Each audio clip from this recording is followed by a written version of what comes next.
Record di candeline. La signora Stella ne ha spente ben 113. Siamo andati a trovarla per fare gli auguri di buon compleanno. Vediamo il servizio. Siamo con i figli della signora Stella, il signor Pietro e il signor Oreste. Com'è vivere i 113 anni della vostra mamma?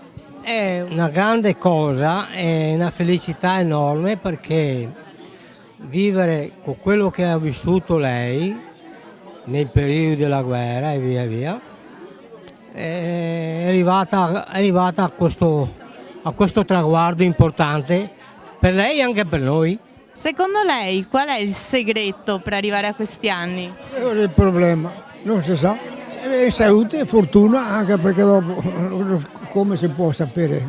Siamo qui con la direttrice della casa, il presidente e il sindaco. Direttrice, com'è stata questa festa? È sempre stata piacevole come tutti gli anni, piacevole perché insomma, è un onore per noi avere una persona così non anziana, avanti comunque con gli anni e soprattutto una persona che ancora mantiene una sua lucidità e soprattutto mantiene insomma, la capacità di stare in compagnia con gli operatori e con chi vive quotidianamente.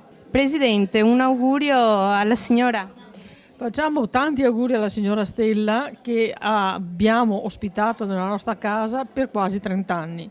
È entrata nell'82 e evidentemente le nostre cure sono state abbastanza buone perché ha raggiunto i 113 anni. Sindaco, anche lei oggi qui a festeggiare la signora. Certo, è la prima volta che festeggio Stella da sindaco. Cara Stella, cara nonna Stella, continui ad essere per noi un esempio di una donna semplicissima ma eccezionale, non solo per il traguardo che ha raggiunto oggi, ma per una vita in cui si è dedicata alla sua famiglia, ai suoi cari e che ci dimostra che è proprio la relazione con gli altri che ci mantiene lucidi e grintosi anche dopo 113 anni. Grazie nonna Stella.